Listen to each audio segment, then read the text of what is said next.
The Fox Virginia News at 10 is next. Tonight, a Greene County woman arrested on drug charges. We'll tell you what investigators say they found. You don't know what to do because you feel like nobody's listening to the residents there, and we feel like we have no choice. Frustrated homeowners at Lake Monticello say their water bills are skyrocketing and they want to know why. We've got their story. And if you're looking for something to do on this Valentine's Day, we have a list of events that you can attend in Central Virginia. It's 10 o'clock. Time for the Fox Virginia News. Now, Fox Virginia News at 10. Well, good evening and thank you so much for joining us tonight. I'm Ashley Brooks. Alexia Williams has the night off. We're going to come back to those stories in just a moment. But first, here's Travis with your Fast Cast. And now, your CBS 19 Weather Authority forecast from the Bright Star Care Charlottesville Weather Center. Had a few high-level clouds from time to time today, but otherwise it was sunny once again and warmer as temperatures pushed into the lower 60s this afternoon.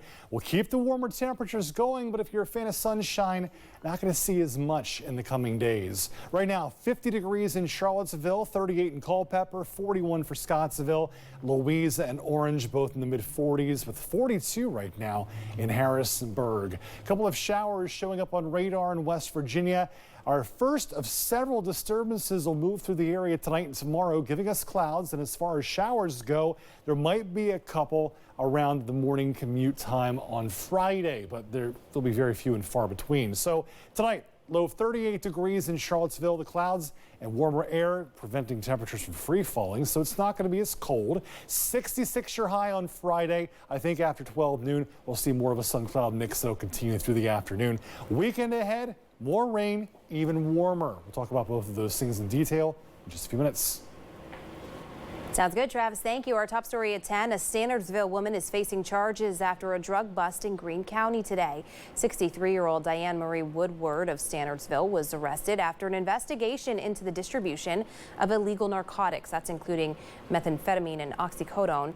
It was part of a narcotics and gang task force. Police say they found the drugs during a search warrant at a home in Greene County. Woodward was held on a $3,000 bond. This is an ongoing investigation. Police say further charges are pending. A New York City man is behind bars in Albemarle County accused of sexual assault. According to Albemarle County Police, 22-year-old Derek Rodriguez Contreras of the Bronx, New York, is charged with rape, sexual battery, and malicious wounding in connection with an incident from November of last year.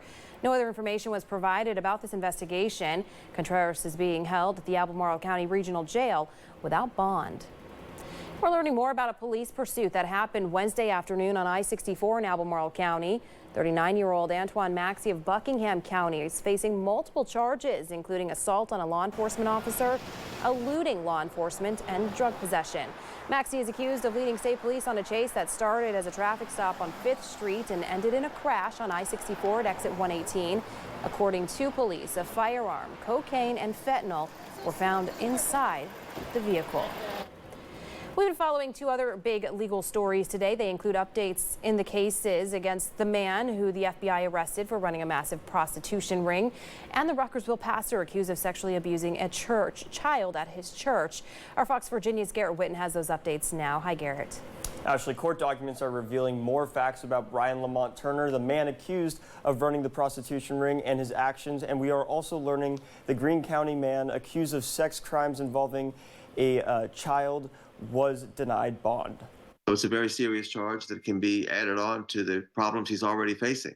Court documents show 42-year-old Brian Lamont Turner, the man who the FBI arrested for allegedly running a prostitution ring, held at least 2 hostages during the 18-hour standoff leading to his arrest. CBS 19 legal analyst Scott Goodman says Turner could face abduction charges. One charge carries up to 10 years. If there's 2 people, then it could be 2 charges. But that's just a small part of this case.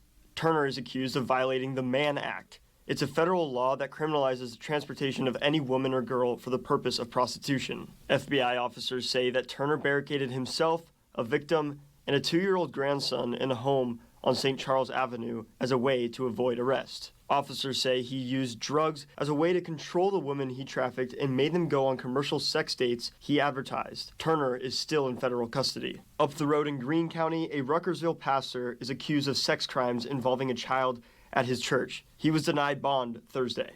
According to Goodman, for any kind of sexual offense, it's very difficult to get a bond. If the allegation is strong enough, it shows that this person is disposed to that type of conduct. And so all young people are at risk. Sources tell CBS 19 the judge at the Greene County Juvenile and Domestic Relations Court said she thought Rodney Locklear, the senior pastor at Victory Church, was still a danger to the community. The 47-year-old is charged with abduction with intent to defile and 2 counts of aggravated sexual battery of someone aged 13 to 14. At this time, investigators don't believe there are other incidents, but they are asking parents to talk to their kids who may have gone to an event at the church. Now Locklear will next be in court on March 7th. In the studio, Garrett Whitten, Fox Virginia News. All right, Garrett, thank you for that report tonight. Virginia Senator Mark Warner reacting to the turmoil in Congress today. He spoke about his frustration with many of his Republican colleagues regarding the supplemental package, especially with funding for Ukraine and the border bill. Last night, Republicans rejected a border bill that they wanted now provisions on. Alice in Wonderland, where up is down and down is up, and there's not a lot of, at least, rational behavior coming from, unfortunately, a lot of my Republican friends. Warner says there is some good news, though. The Senate voted to advance a standalone foreign aid package with assistance for Ukraine and Israel. Warner says this pressure might get the House to move. A new committee at the University of Virginia will consider if, when, and/or how, the university should weigh in on national or global events. That's according to UVA today. The goal of UVA's Committee on the Institutional Statements is to develop a set of principles to use as guidance. It comes on the wake of sharp criticism of universities nationwide taking positions on global crises like the one that we saw between Hamas and Israel. The Committee on Institutional Statements includes 9 UVA faculty members, 1 student, 1 alumnus, and 1 member of the Board of Visitors. An update to a story we've been covering for months now. People at Lake Monticello furious again that their water bills might go up, and a large number of residents there are protesting. Our Fox Virginia's Sarah Allen was at the lake today and has the latest. You don't know what to do because you feel like nobody's listening to the residents there, and we feel like we have no choice. Joanne Watkins and her husband moved to Lake Monticello 20 years ago. She says back then her water bill was a fraction of the price. When we became residents, homeowners at the lake, the water bill was between $25 and $30 a month. And now it has climbed exponentially with no signs of slowing down. The highest our bill has been is $145 a month, just for 1 month. That's been actually higher than our electric bill. The company behind the water spikes, Aqua Virginia, told residents last year it was proposing a hike of 33.8% for 2024. Since then, residents are voicing their concerns through the State Corporation Commission. With roughly 4,000 homes a part of the community, the SEC has heard from a big percentage of them. As of today, 950 residents have done that. Our water rates are outrageous. You'll see in Lake Monticello here, very few people actually water outside at all. The biggest issue is it's so expensive. Residents say that these problems are now affecting their views on their community. When someone asks me, where do you live? Do you recommend it? I can't recommend the lake like I want to because of the other things that come along with living there. In a statement from Aqua Virginia earlier this afternoon, they say that the periodic rate increases are needed to ensure that they are meeting their commitment to their customers. Residents have until April 28th to submit public comments to the SEC before the scheduled hearing on April 30th. In Lake Monticello, Sarah Allen, Fox Virginia News. Charlottesville Police partnering with Decipher Brewing to support the Special Olympics this weekend. There will be 2 events happening at once. First, an icy plunge to retrieve a penguin puck. The puck is your golden ticket to win prizes. There will also be a chili cook-off that anyone can enter. Representatives from CPD and Decipher say Special Olympics is an important cause for them to get involved in as a community.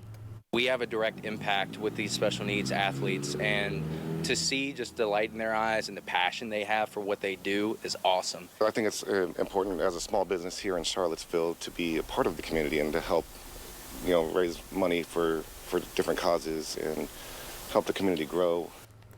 The plunge and cook-off are at Decipher at 2 p.m. on Saturday. Looks like it would be a good time.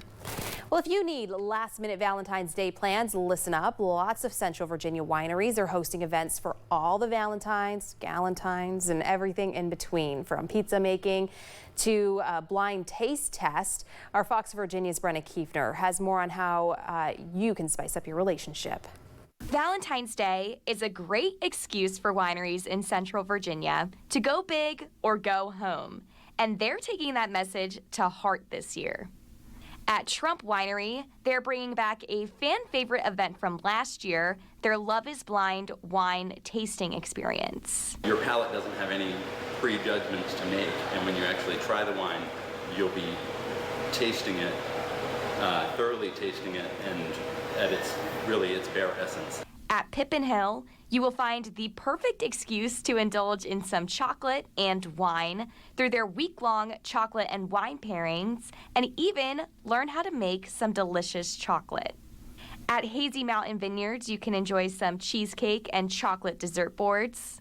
And in addition to a tea and macaron class, Lovingston Winery is bringing a new event this year that's just for the girls. It's a pizza making class with Slice Versa, so the gals can come in, they're gonna learn how to throw some dough, make their own pizza, and it's gonna get fired right here on property. After being named Wine Region of the Year, the Monticello AVA is ready to mix some wine and love for this Valentine's Day.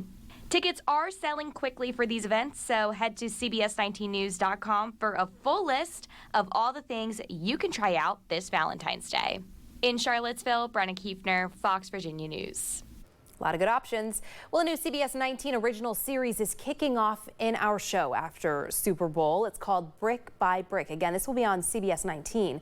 Our CBS 19's Felicity Taylor. She's looking at past, present, and the future of Charlottesville's iconic downtown mall. 50 years after City Council voted to build it, she'll be looking at the history behind the decision, what the mall is like right now, and what issues it has to overcome looking into the next 50 years. Again, this all starts after the Super Bowl on CBS 19 News.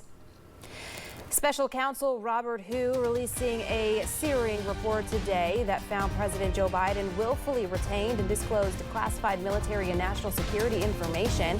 Biden would not face criminal charges because they would not be able to prove Biden intended to break the law. We'll have that story at your local weather authority forecast with Travis. More in the way of clouds the next few days, as well as showers, but temperatures are going to get even warmer. We'll talk about it after this. And now, your CBS 19 Weather Authority forecast from the Bright Star Care Charlottesville Weather Center. Time to kick things into high gear on the Fox Virginia News at 10 o'clock. Your time lapse of the day. Madison, you had a lovely sunrise in the JES Skyline Network. High-level cirrus clouds coming and going. They were a little too thick for a decent sunset, but you still saw a lot of sunshine during the day. And despite the clouds, you got temperatures in the upper 50s and lower 60s. But we're not stopping there, as the next several days will be even warmer. Clouds now pretty much blanketing all of Central Virginia. Despite the cloud coverage, nothing in terms of rain or snow overnight. Early tomorrow morning, there could be a couple of sprinkles as the first of several disturbances moves across the area. There will be better chances for rain as we go later in the extended. Cold start this morning, 28 the low, although it is early February. It is still wintertime, but 61 the high this afternoon. A warm up of roughly 33 degrees, and temperatures today are high of 61, 11 degrees above normal. Right now, 50 outside our Riderwood studio, as well as at the airport with 46 atop Carter Mountain. Those southerly winds bringing in that warmer air, and temperatures will continue to climb. And note too, even now, how much warmer it is as you go across the Ohio River Valley and the Mississippi River Valley, with some places still in the 60s. Disturbance, storm system number 1. It's weak, but it'll pass through, giving us clouds for tonight and tomorrow morning. I think we break apart clouds for some sunshine tomorrow afternoon, and it won't be out of the question around 7, 8 a.m. tomorrow that we get a couple of showers. Very few, very far between, and not setting the tone for the day. Sun cloud mix by 12 noon with 58 degrees in Charlottesville, 65 degrees at 4 p.m.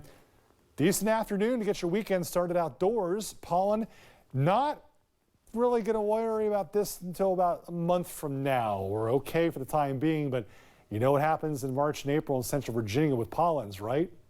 Yep, thought so. It's coming.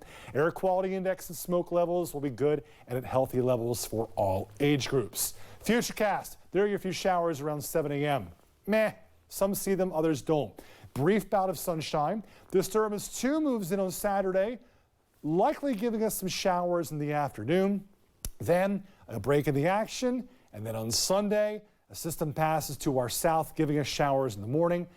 Gets out of here midday, and then Sunday night into Monday into Tuesday morning, that's going to be the more potent system that has potential to bring 1/2 to 1 inch of rain to the area. So it's going to be a case where we have a lot of chances of showers here while most of us are asleep. But it's not going to be a wash of a weekend by any means. Monday looking to be a pretty wet day, though. Lows tonight, not as cold. Upper 30s to near 40. A high of 66 in Charlottesville on Friday. 65 in Livingston despite the warmth. No records expected. 67 for Orange and Louisa. Cardinal Home Center extended forecast. 70 on Saturday. Yep. 62 on Sunday. Back to the 50s for much of next week. Most of us dry, Ashley, on Valentine's Day. Maybe a sprinkle, but again, just hitting this stuff. Yeah. Most of us not worrying about that. I think a lot of people want to know, do you think the cold winter is still there? I think that there might be a few more cold days ahead, but an El Nino pattern winter in the mid-Atlantic really keeps the cold air out of the area, and we kind of knew that going into the winter time. It's like, as far as snow potential, the moisture's there. Just a matter of if the cold air is here, and it's not, and I don't think it's going to be easy to get it here. Yeah. All right, Travis, thank you for that forecast. Across the nation now, Special Counsel Robert Hur releasing a searing report about President Joe Biden's mishandling of classified documents following his time as vice president. The report also detailing serious concerns about his memory. Jen Sullivan breaks down the report and the reaction from the Biden and Republicans. A special counsel releasing a scathing report Thursday that found President Joe Biden willfully retained and disclosed classified military and national security information, but said charges would not be filed, saying they were unwarranted even if Justice Department policy didn't preclude charges against a sitting president. President Biden holding a last-minute primetime address Thursday night to discuss the report. The special counsel acknowledged I cooperated completely. I did not throw up any roadblocks. The 345-page report comes after a 15-month-long investigation into his mishandling of classified documents following his time as vice president under President Barack Obama. Photos released by the Department of Justice show classified documents stashed under printers in an office in his Delaware home, others in boxes in a garage. The pictures of these documents taken between December of 2022 and January of 2023 before being seized by the DOJ. The White House pushing back on what it called inaccurate and inappropriate comments in the report, including a reference that Biden would likely present himself to a jury as, quote, sympathetic, well-meaning elderly man with a poor memory. Special counsel Robert Hur writing Biden, quote, did not remember when he was vice president or when his son Beau died. These assertions are not only misleading, they're just plain wrong. When asked about his memory, he fired back at reporters. My memory is fine. He focused on the fact that charges weren't filed against him, unlike former President Donald Trump, who is facing multiple criminal charges related to his handling of classified documents. Republicans quick to react. The special counsel's observation was pretty stunning. It's unnerving that the world can see this. I'm Jen Sullivan reporting. Full conversation going. While it's not clear if Taylor Swift will be at Sunday's big game, she'll definitely be part of the conversation. The pop superstar being credited for a significant increase in female viewership for the NFL this season, an impact that will be felt in this year's ads. Fox News national correspondent Brian Yennis has the story. The NFL's female fan base accounts for 46% of its fans, and this year football grew in popularity, especially among women and younger generations, partly due to the Taylor Swift effect, and Super Bowl advertisers want to capitalize on it. For this game, you really have to say, move over, guys. Taylor Swift is the MVP for the NFL this year, and that is really going to drive major viewership. Data marketing company Zeta Global found Swift's love story with Chiefs tight end Travis Kelce drew more female viewership from two key advertising demographics, ages 8 to 17 and 17 to 34. You're going to see advertisers try to take advantage of that. Female-focused Super Bowl commercials are driving the action off the field, with women at the center of many of this year's spots. There's also an increase of health and beauty ads, potentially aimed at Swifties, including first-time Super Bowl advertiser NYX Cosmetics. Freaky. Dove, which is returning to the big game for the first time since 2015, with a message of body positivity featuring young female athletes. And for the younger viewers, Nerd Candy, whose spot was inspired by a social media influencer, each hoping to grab the attention of the more than 100 million viewers and capitalize on the buzz around the ad before and after the big game. We're seeing a 5x people interested in looking up Super Bowl commercials. You know, that coupled with the Taylor Swift effect, I think is really exciting advertisers who want to get to that audience. Shelling out a reported $7 million for a 30-second spot, Zeta Global CEO David Steinberg says it's money well spent. To reach the number of people who are going to be viewing this game and the event itself, right? To have a Super Bowl ad in and of itself can be a defining moment for a company. It's worth the money. This year is predicted to be the most watched Super Bowl to date. Zeta Global data shows the draw isn't only Taylor and Travis, but also Las Vegas hosting for the first time, and the underdog story of 49ers quarterback Brock Purdy. In New York, Brian Yennis, Fox News. More Taylor talking points. Her Eras Tour film finally coming to streaming. Are you ready for it? Disney Plus and Taylor Swift herself announcing yesterday that the concert film would finally be available to stream starting March 15th. The version that will be streamed on Disney Plus is the full concert featuring the song Cardigan, which a lot of her fans like, and 4 additional acoustic songs that were not featured in the theater or on-demand rental versions of the film. The film made over $260 million worldwide at the box office, making it the top-selling concert film of all time. Wow. Hollywood Nation now, players are practicing and the entertainers are tuning up to get ready for the Super Bowl. Pre-game entertainment kicks off on a patriotic note with Reba McEntire, Post Malone, and Andra Day. Reba singing the national anthem. Post Malone will sing America the Beautiful. Both artists honored as they have been chosen to perform and are rehearsing daily, so they'll be at the top of their game. Well, it means a lot. You're right. I haven't sang the national anthem at the Super Bowl. I am honored beyond words to be chosen to get to sing it. It means that I get to sing a very special song for all Americans, people all around the world who have really worked so hard for our freedom and to give us peace. Nerve-wracking. I'm very nervous, but excited. I'm excited. I don't know. It's just fun and super epic to be able to go out there and sing and a song so many beautiful artists have sang before on this stage, and I'm just going to do my best. Yeah, Usher headlines this year's Apple Music Super Bowl halftime show. It's being billed as a performance, quote, 30 years in the making. The R&B singer says this performance is not just about him, but everyone who has been involved with making his career possible. Feels amazing. You know, this being, because I'm putting my album out actually on the 9th. So, you know, this is just really a testament of dedication. I don't have this moment by myself. All of my fans that I bring with me, each and every person that had anything to do with the music, the creativity, everybody is a part of this celebratory moment.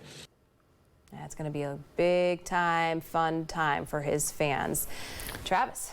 Big time warm up the next few days. Hey, Super Bowl is going to be great. And a reminder, it is on our sister station, CBS 19 on Sunday. 66 on Friday, 70 on Saturday, still in the 60s on Sunday. I think Monday is going to be the wettest day of the next 7 with over an inch of rain possible in some spots.